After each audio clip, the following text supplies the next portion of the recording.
What's up, y'all? This is D Black here to give y'all a tutorial on how to use one instance of Battery 3 using Logic 9.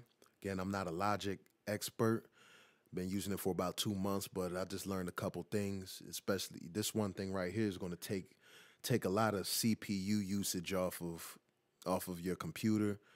Cause when I first started using Logic, I would make a bunch of instances of Battery 3 or Contact Five or something like that, and I'd be burning up my CPU. I wouldn't even be able to get to a synth, and then without the computer starting to act up. But this will alleviate that. Well, not alleviate it, but it'll definitely take the wear off, and drastically. You'll see for yourself when you do it. But first step is you want to go to make a new track in Logic. Um, it's still going to be software instrument. Hit create. Go down to your mixer. Go ahead, bring your mix window up. Go to your input. You're going to obviously select battery 3. Now, first thing I want to show you, I'm gonna go to battery 3 stereo right now just to show you something that you'll have to adjust when you get into battery before doing what I'm gonna show you. So go into a battery stereo, hit file, options, and over here what you'll do is adjust your amount of stereo outputs or your amount of mono outputs. I mean, me personally, even if I got a mono sound or a mono sample or drum or something like that, I just put 16 stereo. I mean, it's not going to be a big deal. You're not, it's not going to be using up, so much more CPU or whatever. I just have a lot of stereo drum samples, so that's why I just made them all 16. I didn't even put mono. There's no point for me, but like I said, to each his own. Go ahead, close options. You can close this instance of battery. Go back to your input, and you're gonna change that from stereo. You're gonna go down to multi-output 16 stereo right here. Again, that's gonna bring up battery. It's not gonna look any different. It's gonna be the same looking battery. Only difference is you'll see down here on your track, you'll have this plus button. Now, what this plus button is going to do is let you add all of the auxiliary tracks that you're going to be needing. So I just stretched them all out. I put them all out there. Again, the reason why I went up to auxiliary 15 is because this first track is considered, it's already, the master track is considered a sound input for a sound. So I'll just go ahead and load up any kit just to show y'all what I'm talking about. Okay. Now we got this kit loaded up here. All right. Now you see that when I'm hitting this kick, it's coming out of this master because it's set right here to master. So it's going to come out the master. Now I'm hitting another kit, this kick right here. That's going to come out, it's coming out of that master as well. And we don't want that. We want to get these sounds on their own separate tracks. That way it'll be easier to do, custom mixes and, do inserts and all of that. So we'll go ahead and click on this kick right here. And when you highlight and click on your cell that you want, you're going to make sure you're in the cell tab. You don't want to be in setup or mapping or anything like that for this. You want to be in the cell tab. You'll go down towards the right to your output section, and down at the bottom where it says channel, you'll click that, and I'm going to set this to 3/4. And you'll notice now when I hit it, it's going to end up on this channel.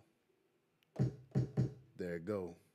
For some reason, when you do this too, when you set these to their own individual tracks, they seem to hit a little bit harder. I mean, that could be a plus or a minus for you.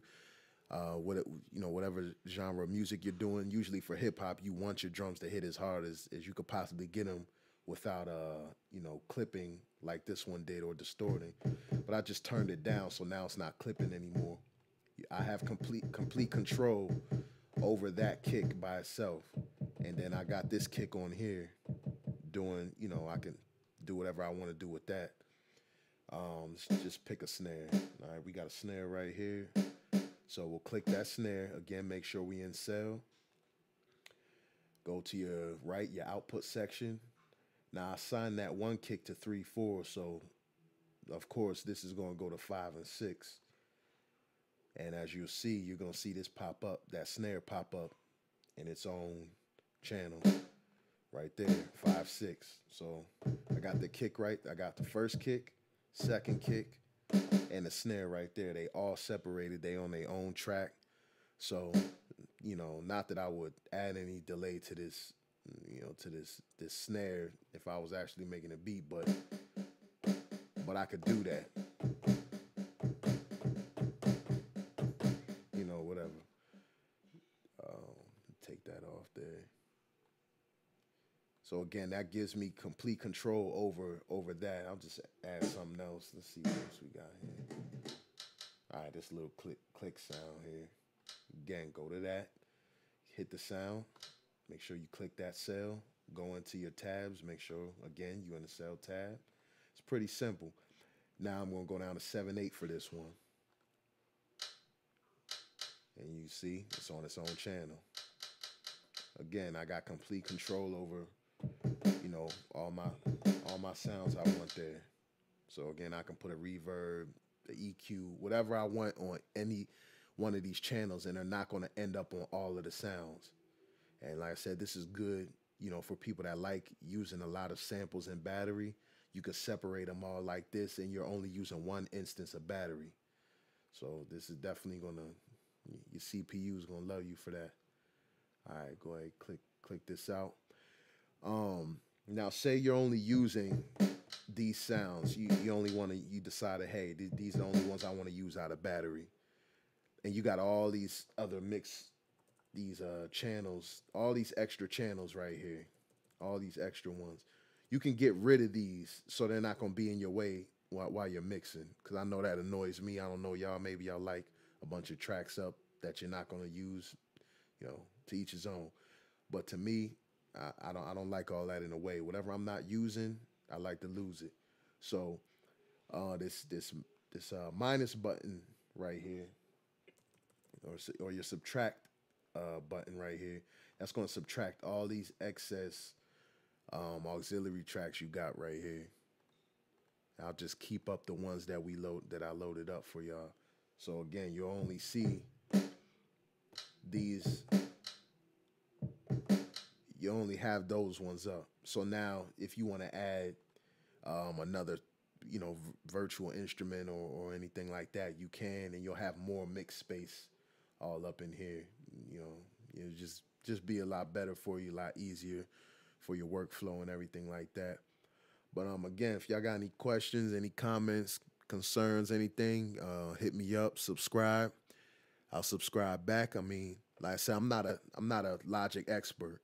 If y'all got anything y'all want to show me, any tips for me, you know, I'm a humble dude. You know, I've been making beats for a while, messing with you know, different programs, Pro Tools, Cubase, and, you know, Machine, all of that stuff for a while, but I could still learn. There's a lot of things I could still learn. So if y'all got any video responses, definitely put them up there.